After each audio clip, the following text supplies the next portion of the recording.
So for today's video nga gagawa tayo ng mukbang balot. So favorite natin tong exotic food. Let's try this one! So ayun na nga mga madipadi. So mag-start na tayong kumain ng balot. Try natin to guys. Trivia tayo guys. So isa sa mga pinaka-exotic food na favorite nating mga Pilipino ang balot. So sa mga hindi pa nakakatikim ng balot, try nyo siyang tikman. Masarap talaga siya, promise. Unang higop para sa inyong mga padi mga madi. Try nyo na to guys.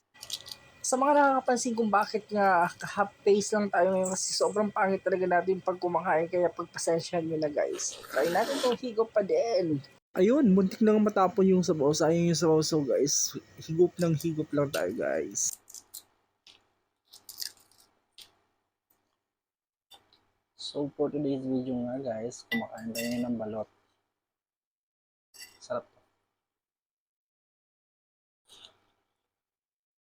Mm.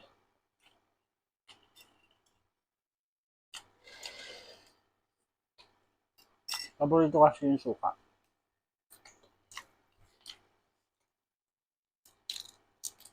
Grabe ang sarap ng balot ni nanay doon sa may 7-Eleven. May munisipyo. Suka. Tapos lagyan natin siya ng asin. So kahit 5 nga nito kaya kong ubos na 10, kaya kong ubos. Mm.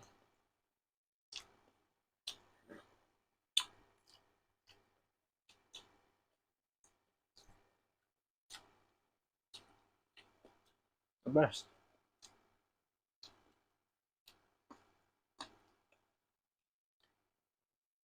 Pangalawa.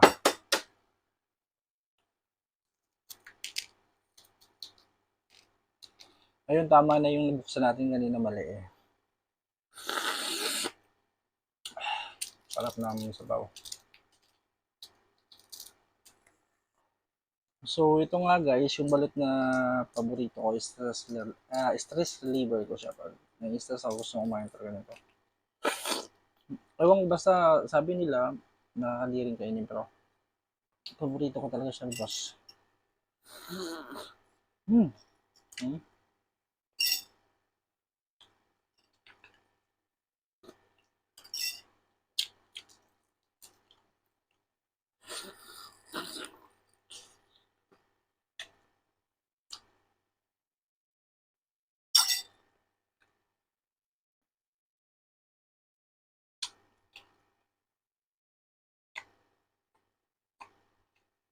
Ang sarap talaga.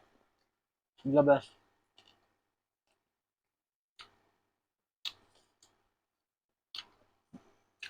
Lagyan mo siya asin tapos suka. The best.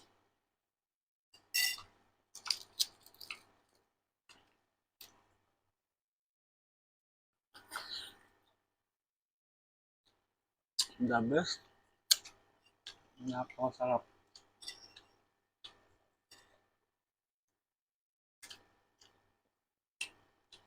Pangalawa, tatlo.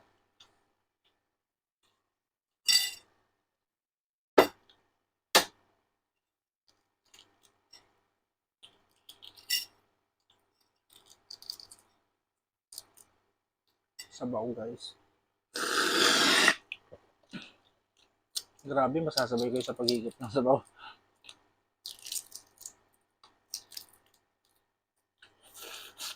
Pero ayoko ng balot sa patay. Gusto ko yung mga ganito. Laki ng sisiw kasi masarap talaga siya. Simula pa nung bata ako hanggang ngayon, favorite ko siya. Meron din itong yung tinatawag na tokneling prito tsaka may orange yung parang kwek-kwek gano'n. Sarap.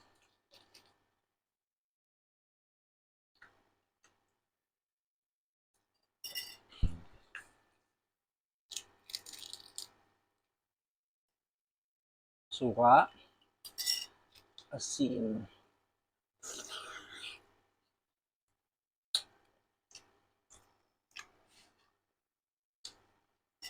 The best.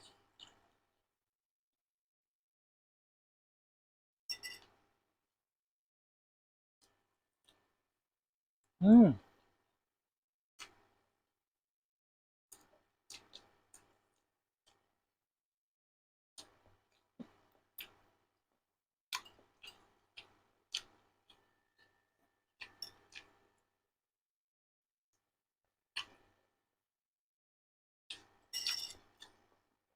So for this video nga guys, kumain tayo ng balot. Kung mga hindi pa nakakaalam, favorite ko talaga yung balot. Balot is the best. Kahit yung dinner ko, kumain na ako din sa balot. So thank you so much guys for watching. So next time, kain din tayo ng mga exotic food. Iba naman siya. Bye guys!